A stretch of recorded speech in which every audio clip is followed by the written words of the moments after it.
Hello बच्चों, आशा करता हूं कि आप लोग बहुत मस्त होंगे। विद्या विहार इंटर कॉलेज के यूट्यूब चैनल पे आपका स्वागत है। तो इस वीडियो में हम लोग पढ़ेंगे कि विद्युत धारा का तापीय प्रभाव क्या होता है। ठीक है, तो सबसे पहले हम इसका परिभाषा देखेंगे, जूल का तापन नियम देखेंगे, फिर उसके बाद एनसीईआरटी के क्वेश्चन देखेंगे, फिर उसके बाद जो प्रीवियस ईयर में जो क्वेश्चन पूछे गए हैं उनको देखेंगे। ठीक है, तो चलिए हम लोग स्टार्ट करते हैं। देखिए बच्चों, आप यदि एक सुचालक लेते हैं, ठीक है, तो जब इसमें कोई भी विभवांतर नहीं देते हैं, मतलब एक तार लीजिए, उसको पकड़ लीजिए हाथ में, तब उस समय क्या होता है, ठीक है, इसमें जो इलेक्ट्रॉन्स होते हैं, ठीक है, इनका जो विस्थापन होता है वो आपका क्या होता है, जीरो होता है, मतलब यहीं पे रहते हैं। ठीक है, और ये धन आवेश है, ये भी ऐसे ही रहते हैं। ठीक, कोई इसमें कुछ हलचल नहीं होता है। ठीक है, लेकिन इसमें होता क्या है कि जब हम लोग एक विभवांतर जोड़ देते हैं, क्या जोड़ देते हैं हम लोग, एक विभवांतर जोड़ देते हैं बच्चों। ठीक है, जब हम लोगों ने एक विभवांतर जोड़ा तो देखिए इसका जो धनावेश है विभवांतर का, इलेक्ट्रॉन को अपनी तरफ खींचने लगेगा। ठीक है, देखिए धनावेश इसलिए नहीं हिलेगा क्योंकि धनावेश बहुत बड़ा होता है। ठीक है, तो ये आपका जो धनावेश है इसका जो बैटरी का, ये आपके इलेक्ट्रॉन्स को जो ऋणावेशित अपनी तरफ खींचने लगेगा। ठीक है, तो यहां पे देखिए कि इसका जो गति इलेक्ट्रॉन्स आपकी इस तरीके से हो जाएगी, इधर की तरफ भागेंगे। अब जरा ध्यान से देखिए कि जब ये भाग रहे हैं, ठीक है, तो भागते हुए क्या कर रहे हैं, खड़बड़ खड़बड़ लड़ते हुए जा रहे हैं। ठीक है, लड़ते हुए जा रहे हैं, तो अपने अंदर की जो ऊर्जा है वो आप किसको देते जा रहे हैं, इसको देते जा रहे हैं। और ठीक है, तो जब ऊर्जा दे रहे हैं, मतलब जब उसको टक्कर मार रहे हैं, तो ये क्या हो जा रहा है, तो टक्कर मारेंगे किसी को तो क्या हो जाएगा, गर्म हो जाएगा। ठीक है, जैसे कि आप लोग ये सोचिए कि मान लीजिए आप कहीं पे हैं, कोई लड़का आपको पाड़ दे मार दिया, तो आपका दिमाग गर्म हो जाता है कि नहीं गर्म होता, मन करता है ना उसको मारे बल भर। ठीक है, लेकिन आप उस समय क्या हो जाते हैं, गर्म हो जाते हैं। तो इसी तरीके से समझिए कि जब ये इलेक्ट्रॉन इसको जब टक्कर मारता है तो ये क्या हो जाता है, ये गर्म हो जाता है। तो ठीक है, जितना टक्कर मारते रहता है उतना आपका गर्म होता जाता है। ठीक है, तो जब ये इसके अंदर जो धनायन गर्म हो जाता है कि तो आप देखेंगे कि जब हम लोग विद्युत सप्लाई देते हैं, मतलब कि जब बैटरी को सिर्फ तार से जोड़ते हैं, तो कभी आप महसूस किए होंगे कि तरवा गर्म होने लगता है। ठीक है, तो मतलब ये जो आपका सुचालक देख रहे हैं ये आपका क्या होने लगेगा, ये गर्म होने लगेगा। ठीक है, तो इसी प्रभाव को, मतलब जब हम लोगों ने बैटरी लगाया, जब हम लोगों ने विद्युत दिया, तो विद्युत देने की वजह से जब ये गर्म होने लगा, तो इसी प्रभाव को हम लोग को बच्चों क्या बोलते हैं, विद्युत धारा का तापीय प्रभाव बोलते हैं। ठीक है, तो जितना हमने आपको समझाया, देखिए ये लिखा हुआ है इसमें, यदि विद्युत परिपथ विशुद्ध रूप से प्रतिरोधक है, मतलब कि आप लोग को एक प्रतिरोध दिया गया है और इसमें एक बैटरी है। ठीक है, चलिए, तो बैटरी से केवल प्रतिरोधकों का एक समूह है, मतलब या तो प्रतिरोध हो या फिर प्रतिरोधकों का एक समूह हो, ठीक है, संयोजित है, तो स्रोत की ऊर्जा निरंतर पूर्ण रूप से उष्मा के रूप में क्षयित होती रहती है। तो जब तक ये बैटरी लगी रहेगी और इसमें ऊर्जा रहेगी, तब तक आपका ये क्या होता रहेगा, गर्म होता रहेगा। ठीक है, क्षयित होती रहती है। इसे विद्युत धारा का क्या कहते हैं बच्चों, तापीय प्रभाव कहते हैं। ठीक है सर, तो आशा करता हूं कि पहले आपको परिभाषा बहुत अच्छे से समझ में आया होगा। अब देखिए, ठीक है, इसका उपयोग देखिए, जैसे विद्युत धारा का जो उपयोग विद्युत हीटर में करते हैं हम लोग, विद्युत इस्त्री में करते हैं हम लोग। ठीक है, और जैसे आप लोग क्या आजकल टोस्टर देख लीजिए और माइक्रोवेव देख लीजिए। ठीक है, तो और बड़ी बड़ी जो भट्टियां होती हैं उसमें भी आपकी इलेक्ट्रिसिटी देके गर्म किया जाता है। ठीक है, जैसे आप लोग देखते हैं जो गलाया जाता है आपको लोहा हुआ, स्टील। ठीक है, तो वो सब क्या होता है, उसमें भी आपको जो गर्मी दी जाती है इन्हीं इलेक्ट्रिक के माध्यम से दी जाती है। ठीक है, चलिए, तो ये हो गया बच्चों आपको उदाहरण। अब देखिए बच्चों, अब हम लोग मेन जो पूछते हैं, जो एग्जाम में आता है बच्चों, ठीक है, कि सबसे ज्यादा इंपॉर्टेंट यही है कि जूल का तापन नियम क्या है। मतलब कि जब आप किसी भी पदार्थ को, मतलब किसी भी सुचालक को जब आप लोग जोड़ते हैं बैटरी से, ठीक है, तो सुचालक को जोड़ दिया या फिर कोई युक्ति को जोड़ दिया, ठीक है, तो जोड़ने के बाद जब ये आपका गर्म होता है, तो गर्म किन कारकों पर निर्भर करता है, ये हम लोग को जूल के तापन नियम में समझाया गया है। अब बच्चों बहुत ध्यान से देखिए, कह रहा है कि यदि प्रतिरोधक में उत्पन्न होने वाली उष्मा, मतलब यदि इसको हम लोग बैटरी से जोड़ दिया जाए, तो आपका जो प्रतिरोधक है, मतलब यहाँ पे किसी भी युक्ति होगी, कोई भी युक्ति होगी, उसका कुछ न कुछ तो प्रतिरोधक होता हो। तो इसको हम लोग लिखें तो जो इसमें उत्पन्न उष्मा है वो किन किन चीजों पर आपकी निर्भर करेगी। चलिए, तो एक एक करके एकदम धीरे धीरे समझते हैं हम लोग। ध्यान से देखिए कि उत्पन्न उष्मा दिए गए प्रतिरोधक में प्रवाहित होने वाली विद्युत धारा के वर्ग के अनुक्रमानुपाती होती है। मतलब कि इसमें जो प्रतिरोधक है, इसमें जो धारा बह रही है, इसके वर्ग की क्या होती है, अनुपानुपाती होती है। तो यदि हम लोग विद्युत उष्मा को H से लिखें बच्चों, किससे लिखें हम लोग, H से। H का मतलब होता है बच्चों हीट का मतलब क्या होता है, उष्मा। तो यदि इसको हम लोग H से लिखें, तो जो इसमें उत्पन्न उष्मा है ये आपके विद्युत धारा में बहने वाली विद्युत धारा के क्या होता है, समानुपाती होता है, ये बोल रहा है। ठीक है, पहला पॉइंट हो गया। अब देखिए बच्चों दूसरा पॉइंट, ठीक, कि दी गई विद्युत धारा के लिए प्रतिरोध के अनुक्रमानुपाती होता है। ठीक है, मतलब आप यहां पे देखिए बच्चों, दूसरा पॉइंट सुचालक है बच्चों, सुचालक का कुछ न कुछ प्रतिरोध होगा ही होगा, ठीक है। तो ये दूसरा पॉइंट आप लोग को बच्चों बोल रहा है, ठीक है, कि यहां पे जो सुचालक का जो प्रतिरोध है, तो H आपका किस पे डिपेंड कर रहा है, डायरेक्ट प्रतिरोध को, ठीक है। तो उसको हम लोग R से प्रदर्शित करते हैं। और तीसरा देखिए बच्चों, हम लोग देखें यदि, तो तीसरे में देखिए जो क्या कह रही है कि उस समय के अनुक्रमानुपाती होती है जिसके लिए दिए गए प्रतिरोध से विद्युत धारा प्रवाहित होती है। मतलब ये कह दिया गया कि 1 घंटे के लिए इसको गर्म किया गया है, ठीक है, तो उससे समय भी बड़ा फर्क पड़ता है, ठीक है। तो उसके समय के भी आपका होती है। तो समय के क्या होती है बच्चों, समय के उस समय के अनुक्रमानुपाती होती है। तो टी के वो होती है, अनुक्रमानुपाती होती है, ठीक है। तो आपको 3 आपको मिल गया बच्चों। तो इसी जूल के तापन नियम में देखिए आप, ठीक है, कि एक साथ इनको लिखिए कि H यदि आप लोग लिख रहे हैं तो H एक संघ लिखे यदि हम लोग, ठीक है, तो ये क्या लिखेंगे हम लोग, I² R इंटू टी, ठीक है, I² R इंटू टी, ठीक है। तो अब हम क्या करेंगे, इसका जो अनुक्रमानुपातिकता का जो चिन्ह है, इसको यदि हम लोग हटाएं तो आप लोग को पता है कि एक आपका कांस्टेंट आता है, मतलब एक नियतांक आता है। तो मान लीजिए इसको K, तो I² R T, ठीक है। और यहां से हम लोग ये K की वैल्यू हम लोग देखते हैं, तो K की वैल्यू होती है 1। तो यहां से हम लोग यदि लिखें कि विद्युत जो उत्पन्न आपका जो उष्मा है, इसको लिखे हम लोग, तो ये कितना हो जाएगा बच्चों, I² R इंटू टी। कितना हो गया बच्चों, I² R इंटू टी, ठीक है। चलिए, तो हम लोग दूसरे पेज पे लिख देते हैं एक बार में फार्मूला, कि जो H की वैल्यू, मतलब इस कोई भी विद्युत यंत्र है उसमें यदि कोई धारा प्रवाहित हो रही है तो उसमें कैसे अनुक्रमानुपाती होती है, तो H की वैल्यू लिखे हम लोग, ठीक है, तो I² R इंटू टी, ठीक है। ये पहला फार्मूला। देखो बच्चों, एक बात और हम लोगों ने पढ़ा हुआ है कि जो P की वैल्यू जब हम लोग निकाल रहे थे तो ये क्या था, I² इंटू R था। ये भी आपको पता है कि नहीं पता है, ठीक है। तो यहां से यदि आप देखिए बच्चों कि यहां से आप लोग लिखना चाहेंगे तो क्या लिख सकते हैं, I² R को क्या लिख सकते हैं, P इंटू टी, ठीक है। तो P इंटू टी भी लिख सकते हैं H को, ठीक है। तो H की वैल्यू क्या लिख सकते हैं, P इंटू टी। तो देखिए बच्चों, यहां से भी कभी कभी P की वैल्यू पूछ देता है, तो आपको पता होना चाहिए कि P की वैल्यू क्या होती है, H/T, ठीक है। तो ये भी आप लोग का इंपॉर्टेंट फार्मूला है। देखिए बच्चों, याद तो करना पड़ेगा, ये बात मत सोचिए कि मतलब भूल के चले गए तो काम चल जाएगा। यदि आपको 100 में 100 पाना है, ठीक है, तो आप लोग को सब याद करना पड़ेगा, ठीक है। चलिए, कुछ याद करने की जरूरत नहीं, बस 1-2 फार्मूले हैं, उन्हीं को याद कर लीजिए, उन्हीं से सब कुछ बन जाएगा। अब ऐसे आपको देखिए यहाँ पे P इंटू टी मिल गया। अब आपको पता है P की वैल्यू, आपको ये भी पता है कि P की वैल्यू क्या होती है, V²/R होती है। तो इसको आप यहाँ पे लिखिए V² R इंटू टी, ये भी हो जाएगा, ठीक है। और आप लिखिए तीसरा पॉइंट, देखिए कि H की वैल्यू आपको ये भी पता है कि V इंटू आई होती है, P की वैल्यू। तो P की जगह पे आप क्या लिखेंगे, V इंटू आई इंटू टी, ठीक है। तो देखिए 3 फार्मूले आपको मिल गए। तो जहां पे आपको प्रतिरोध और विभवांतर दिया है तो V²/R वाला फार्मूला निकाल के देंगे समय वाले के साथ। यदि आपको IR दिया हुआ तो ये लगा लीजिए, नहीं V इंटू आई दिया, V और I दिया हुआ है तो ये लगा लीजिए। तो आपको जो भी आपको फार्मूला के हिसाब से दिया गया है तो आप उसको पूछ को लगा लीजिए। तो देखिए बच्चों, अब हम लोग इस न्यूमेरिकल को सॉल्व करते हैं। देखिए ये जो न्यूमेरिकल है ये 2022 में पूछा हुआ है, ठीक है। तो इसलिए ये क्वेश्चन इंपॉर्टेंट है बच्चों।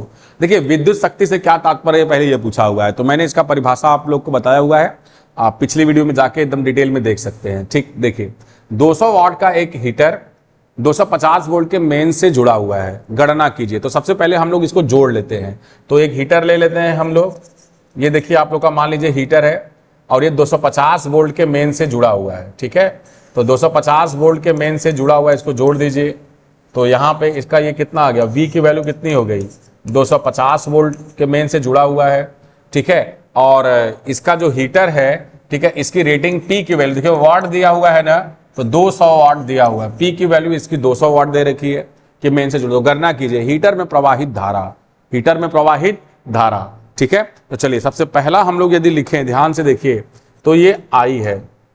एक चीज देखिए कि 250 वोल्ट है, ये हीटर के अक्रॉस जुड़ा हुआ है, हीटर के दोनों सिरों के बीच जुड़ा हुआ है, ठीक है। मतलब हीटर के दोनों सिरों के बीच जो विभवांतर है वो कितना है, 250 वोल्ट है, ठीक है। तो यहां से हमको फॉर्मूला बच्चों पता है। तो पहला क्वेश्चन यदि सॉल्व करें हम लोग तो हमको पता है P की वैल्यू जो होती है वो बच्चों होती है V इंटू आई, ठीक है।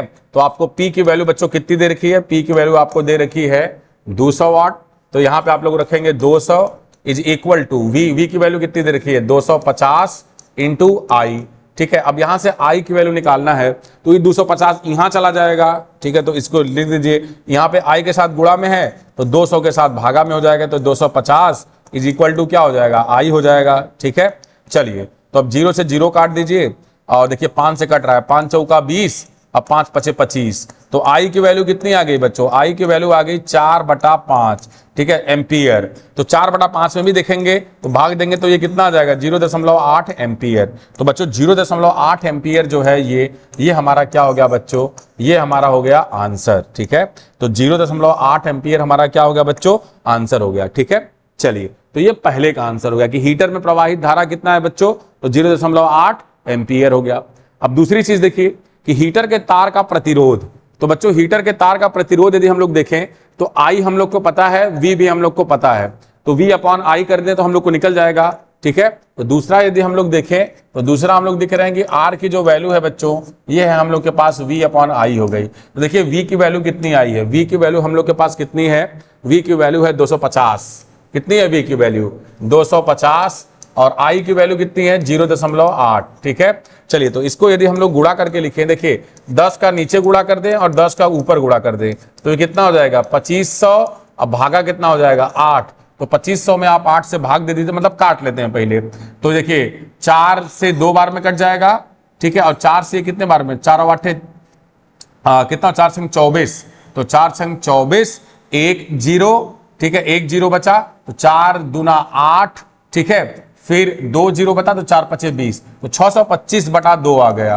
कितना आ गया 625/2 आ गया, ठीक है। अब आप 625/2 को कर देंगे तो हम लोग भाग देके लिख देते हैं, तो 2 तिहाई 6, ठीक है, 2 तिहाई 6, 2 1 कम 2 कट गया, और 2 दूना 4, ठीक है, 2 दूना 4 बचा 10.5, तो 312.5 ओम। तो आर की वैल्यू बच्चों मिल गई हम लोग को 312.5 ओम, ठीक है। तो ये रहा बच्चों हम लोग के दूसरे का उत्तर, ये किसका रहा आपका, दूसरे का उत्तर।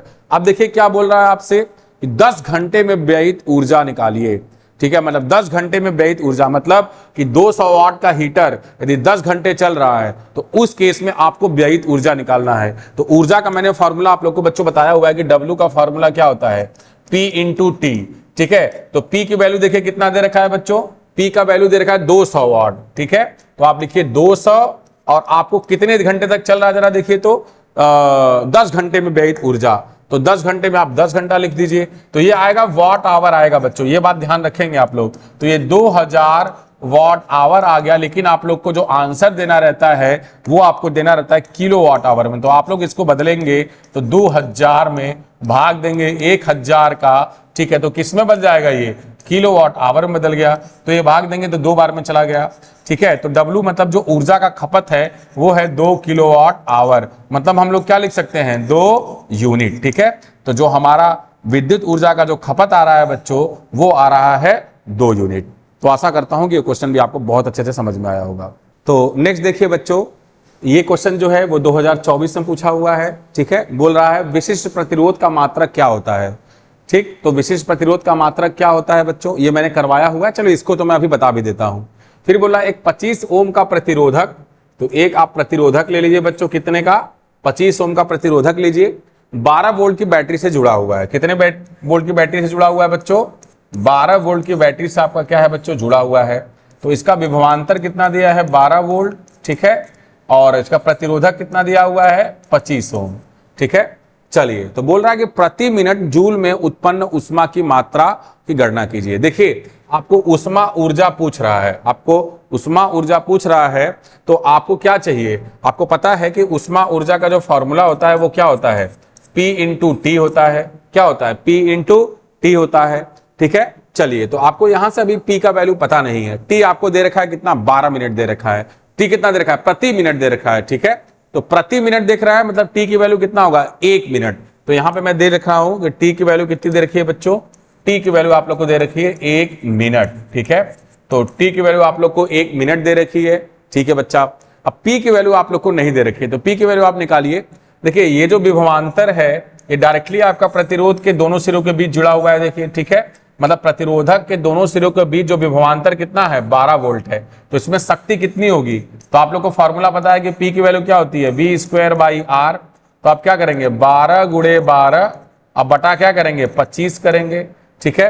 तो ये वैल्यू मिल गई आपको किसकी, P की वैल्यू मिल गई, ठीक है। तो 12 गुणे 12 बटा 25, 12 गुणे 12 कितना होता है 144, तो 144 बटा 25 आपको ये वॉट मिल गया, कितना मिल गया वॉट। ठीक है, मैं भाग देके लिख देता हूं।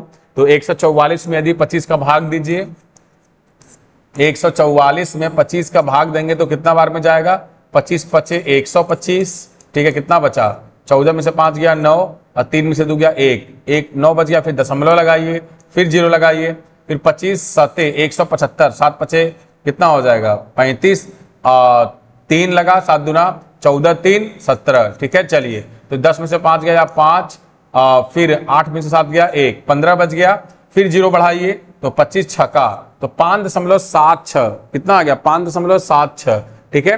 तो ये कितना आ गया, 5.76 वाट आ गया। तो P की वैल्यू कितनी लिखेंगे बच्चों, 5.76 वाट आ गया। तो अब देखिए प्रति मिनट ऊष्मा की गणना कीजिए, ठीक है। तो यहां पे आप लोग लिखेंगे W की वैल्यू, P की वैल्यू कितनी है 5.76, और ये क्या लिखेंगे 1 मिनट। तो अच्छा एक बात आप ध्यान रखिए कि 1 मिनट या तो 1 मिनट लिखिए या फिर यहां पे कितना लिखिए 60 सेकंड लिखिए। तो आप लिख लीजिए इसको 1 मिनट लिखिए या फिर 60 सेकंड लिख लीजिए, तो ये वाट सेकंड में आ जाएगा। किस में आएगा बच्चों, वाट सेकंड में आ जाएगा ये ऊर्जा। अब वाट सेकंड को क्या बोलते हैं हम लोग, इसी वाट सेकंड को जूल बोलते हैं बच्चों। किलो वाट आवर को हम लोग बोलते हैं 1 यूनिट, लेकिन वाट सेकंड को क्या बोलते हैं, जूल बोलते हैं। तो आप इसमें गुणा कर देंगे, तो 5.76 में आप 60 का गुणा कीजिए, 5.76 में आप 5.76 में आप 60 का गुणा कीजिए, तो 0 0 0 छछा के 36, ठीक, हाथ लगा 3, 6 से 42, 3 45, हाथ लगा 4, और 6 पचे 30, और 30 4 34, ठीक है। तो ये आ गया 0 6 5 4 3, ठीक है। मतलब कितना आ गया, 2 स्थान पे दशमलव लगाइए, 345.6, ठीक है। तो 345.6 वाट सेकेंड लिखे या जूल लिखें।